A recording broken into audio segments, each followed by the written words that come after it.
আসসালামু আলাইকুম আপু ভাইয়েরা, কেমন আছেন সবাই? আশা করি সবাই খুব ভালো আছেন। আমিও আল্লাহর অশেষ রহমতে অনেক ভালো আছি। চেহারা দেখেই বুঝতে পারতেছেন আজকের আপনাদের আমি কিসের রেসিপি দেখামো। হ্যাঁ, আজকের আপনাকে আমি দেখামো মুরগির মাংসের রেসিপি। আসলে মুরগির মাংস দেখানো কিছু নাই, তাও দেখাইতেছি আমার বাচ্চারা যেরকম মুরগির মাংসটা বেশি পছন্দ করে। চলেন রেসিপিতে চলে যাই। প্রথমে একটা কড়াইয়ের মধ্যে দিয়ে দেবেন সরিষার তেল পরিমাণ মতো, তার মধ্যে দিয়ে দেবেন 1 কাপ পেঁয়াজ কুচি, গরম মশলা, তেজপাতা, এলাচ, দারচিনি, লবঙ্গ,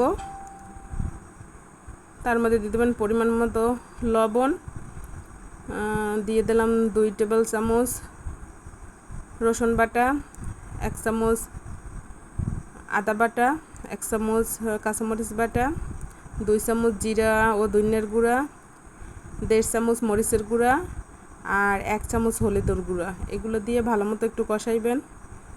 আসলে বাচ্চারা তো একটু মুরগির মাংস বা যে কোনো মাংসটাই একটু বেশি পছন্দ করে, এই জন্য আমার বাসায় একটু মাংসটাই বেশি খাওয়া হয়। আসলে আমরা যা কিছু করি সব তো বাচ্চাদের জন্যই, ওদের খুশির জন্যই। এই যে দেখতে পারতেছেন মুরগির মাংসটা দেওয়া হয়ে গেছে। তারপর আমি একটু ভালো করে সব মশলার সাথে মিশিয়ে 5 মিনিটের জন্য ঢাকা দিয়ে দিব। এই যে 5 মিনিট পর ঢাকনা উঠাই এই অবস্থা হয়েছে। তারপর আবার একটু লাড়াচাড়া দিয়ে দেবো। খেয়াল রাখতে হবে নিচে যেন লাগিয়ে না যায়। আসলে আমরা মুরগি রান্না সবাই কম বেশি পারি, তবে আমার বাচ্চারা এইরকম মুরগির মাংস রান্নাটা বেশি পছন্দ করে। আবার ঢাকনা দিয়ে দিলাম, ঢাকনা উঠাই এই অবস্থা। এর মধ্যে দিয়ে দিলাম আমি 2টা বড় সাইজের আলু। আসলে আমার বাচ্চারা আলুটা অনেক পছন্দ করে, মুরগির মাংসের মধ্যে আলু দিলে ওরা খুব খুশি হয়। এই জন্য আমি সবসময় মুরগি রান্না করলে অল্প একটু আলু দেওয়ার চেষ্টা করি। যে আলুটা দিয়ে আবার একটু কষাইতে হইবে। তারপর আবার ঢাকনা দিয়ে দিলাম 5 মিনিটের জন্য।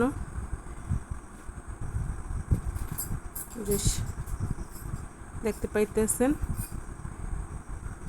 ভালো করে আমি কষাইতেছি। এর মধ্যে দিয়ে দিলাম পরিমাণ মতো পানি। এই পানিতেই আলু টালু সব সেদ্ধ হয়ে যাবে। আপনারা যদি একটু ঝোল বেশি কম খাইতে চান তাইলে ওই রকম করে আর কি পানিটা দিতে হইবে। এই যে আমার মাংসটা প্রায় শেষ পর্যায়ে। শেষ পর্যায়ে দিয়ে দিলাম 1 চামচ গরম মশলার গুঁড়া। এই মশলাটা আমার হাতে তৈরি করা। আমার ইউটিউবে একটা চ্যানেল আছে, সামিরা শামসিয়াস মম। আপনারা অবশ্যই একটু চ্যানেলটা ভিজিট করবেন। ওইখানে আরও অনেক সুন্দর সুন্দর রান্নার রেসিপি দেওয়া আছে, অবশ্যই আপনি একটু দেখবেন।